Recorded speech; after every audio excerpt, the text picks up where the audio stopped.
Koto katoa. In this tutorial, we will take you through the process of applying the absence rule exemption for a child that meets the criteria as set out by the Ministry of Education in response to the RSV outbreak. It is your responsibility to ensure you comply with the guidelines as set by the Ministry and have the necessary documentation completed in line with requirements. In this tutorial, we're going to take you through two scenarios. One is where the exemption applies from a future date, and secondly, where the exemption applies from a previous date. All you need to do is go to the child selection screen by clicking on the Children link in the menu bar. Now select the child's name that the exemption applies for, and now click the Timetable button. What we're going to do in this instance is add a new timetable applying the exemption from a future date. So simply click the Add button. Update the date for when this exemption is to apply from. And all we need to do is just put a tick in the Special Needs EC12, EC13 box.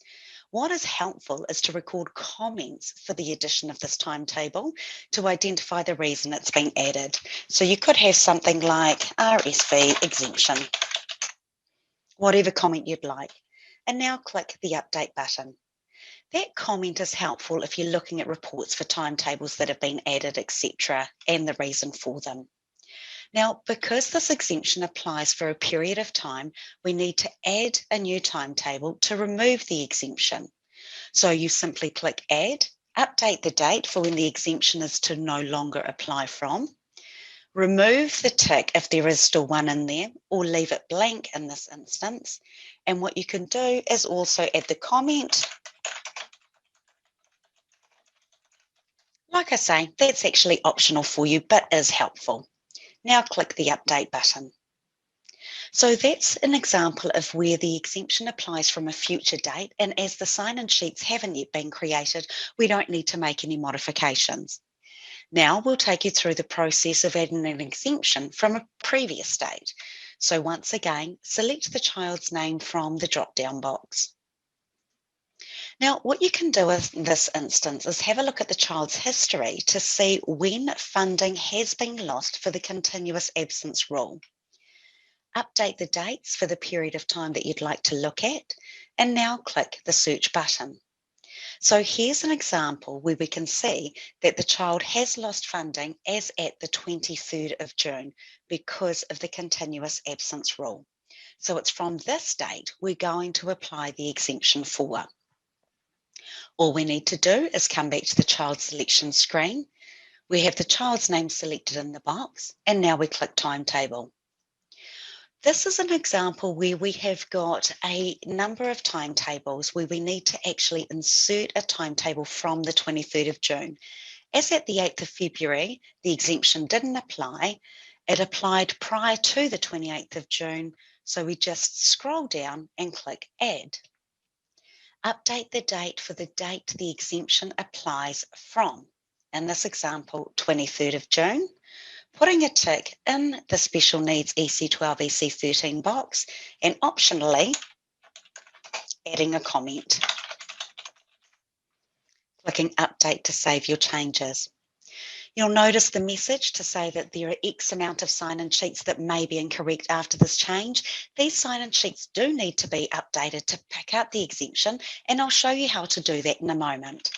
So we just click OK. Now, as at the 28th of June, the exemption was to still apply, so we need to add that into this timetable that was already in the system. So here we click Modify to make a change. Put a tick in the Special Needs box and a comment, which is optional.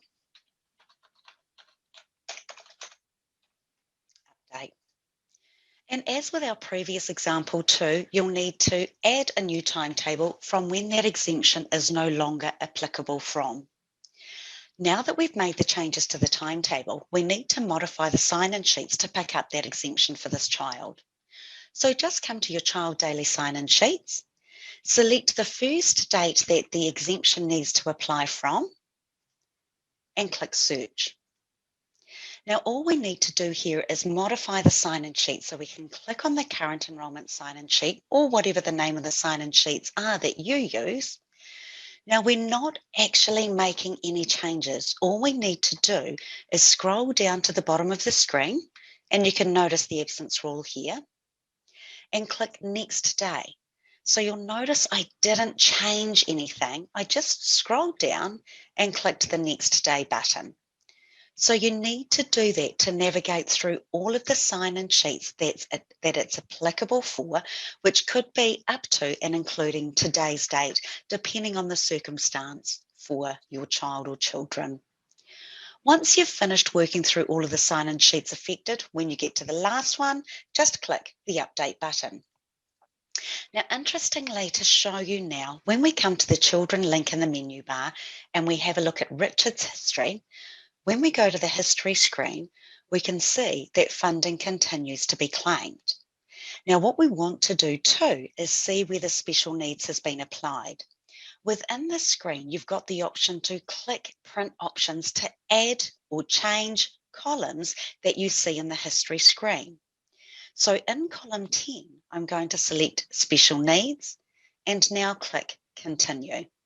You can see that the Special Needs column has been added to the history screen, and this will be applicable for all children.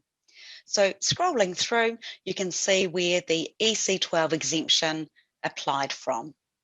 So that's how you exempt a child from the absence rules for the purpose of the RSV outbreak based on the communication from the Ministry of Education.